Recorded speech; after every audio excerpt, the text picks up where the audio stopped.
Kamusta mga ka-hunter? Sa video na ito ay tatalakayin natin ang isa sa mga napakaastig na arc sa serye ng Hunter x Hunter, ang York New City arc, kung saan nakatoon ang ating atensyon sa isang partikular na grupo na Shadow Beasts. Ang mga misteryosong nilalang na ito sa kasamaang palad ay hindi masyadong nakatanggap ng oras sa screen na nagpakita lang ng ilang bahagi ng kanilang mga kakayahan. Gayunpaman, narito tayo upang i-rank ang top 5 na pinakamalakas na miyembro batay sa mga abilidad na ating natuklasan. Pero bago tayo magpatuloy ay iniimbitahan ko kayo na i-like at i-follow ang ating FB page. Kalimbangin mo na din yung notification bell para updated ka sa mga future uploads natin.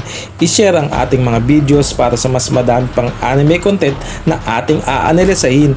Muli, maraming salamat sa patuloy na pagsuporta mga ka-hunter.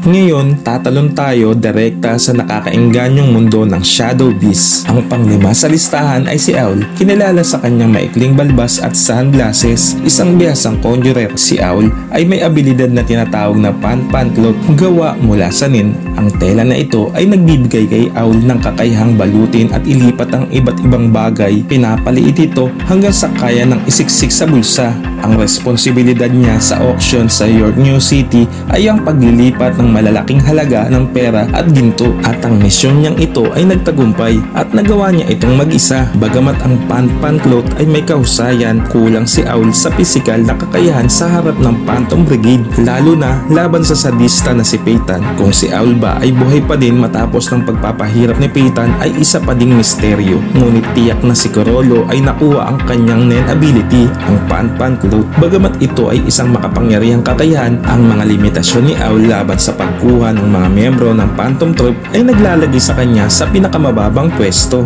Ang pang-apat sa listahan ay si Porcupine, isang maliit at semi-panoche na may suot na green casual jersey at flip-flops. Ang kanyang natatanging kakayahan na manipulahin ang buhok sa kanyang katawan ay nananatiling walang pangalan. Bilang isang enhancer manipulator o kombinasyon ng dalawa, ang kasanayan ni Porcupine ay nagbibigay sa kanya ng kakayahang baguhin ang dami at tigas at haba ng kanyang buhok. Sa isang laban kay Ubogin, ipinakita ni Porcupine ang kanyang pag-adapt sa pamamagitan ng pagsingit sa kanang braso ni Ubogin gamit ang matalim na buhok. Bagamat nagpapakita ng kahangahangang resistensya sa pisikal na atake, lalo na ang malalakas na suntok ni Ubogin, ang kahinaan ni Porcupine sa atake sa pamamagitan ng tunog ay nagdulot sa kanyang kamatayan. Ang matinis na sigaw ni Ubogin ay nagdulot ng pagputok ng dugo mula sa mata at tenga ni Porcupine. Sa kabila ng versatility ng kanyang kakayahan, ang ranking ni Porcupine ay bumaba dahil sa potensyal na kahinaan sa harap ng dituwirang atake o nen abilities.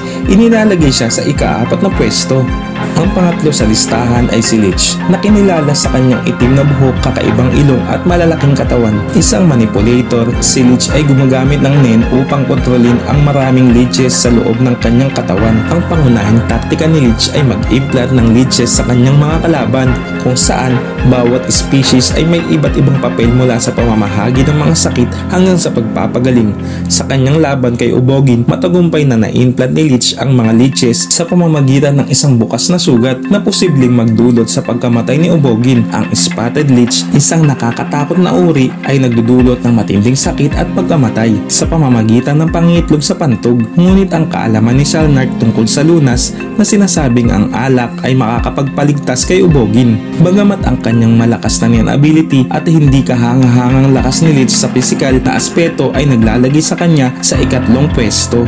Ngayon, pag-usapan natin si Worm na pangalawa sa ating listahan. Ang itsura niya ay isang kalbo, pula ang balat at maikling kasuotan. Ang kakaibang kakayahan niya na nababalot ng hiwaga ay nagbibigay sa kanya ng kakayahang kumilos ng malaya sa ilalim ng lupa, gaya ng isang earthworm. Ipinalabas ni Worm ang kanyang kakayahan sa pamamagitan ng pagsisimula ng unang atake kay Ubogin. Naglalaro ng isang one-on-one na laban, bagamat dumaranas ng matinding pinsala, nagtagumpay si Worm na abisuhan ang kanyang mga kasama tungkol sa paparating na panganib bago siya mamatay. Bagamat ang kakayahan ni Worm na hilahin ang mga kalaban sa ilalim ng lupa ay epektibo, lalo na laban sa non-enhancer. Ang kakulangan ng kalinawan tungkol sa N-type at medyo hindi kaaya-ayang anyo ay nag-aambag sa kanya sa pangalawang pwesto. At ang una sa ating listahan, pinamit ang pang-itaas na pwesto, si Rabid Dog, isang payat na karakter na may matulis na tenga, matalim na ngipin at nakakatakot na anyo. Naglilingkod bilang malinaw na leader ng Shadow Beast, si Rabid Dog ay gumamit ng isang hindi kilalang enhancer ability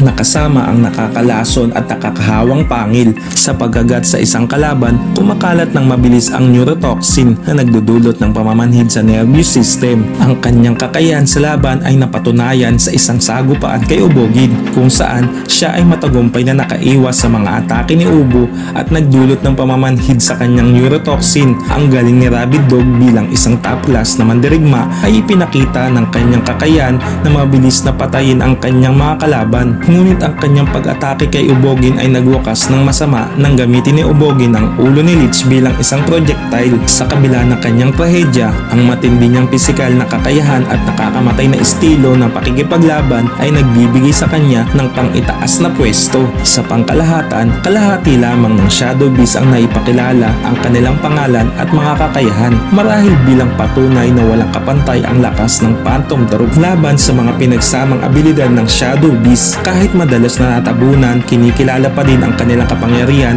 sa mundo ng Hunter x Hunter. At yan na muna ang talakayan natin sa ngayon mga ka-Hunter. Maraming salamat sa mga ka-Hunter nating umabot sa dulo ng ating video. Hanggang dito na lamang muna sa video na ito at laging maging mausisa dahil tayong lahat ay isang Hunter.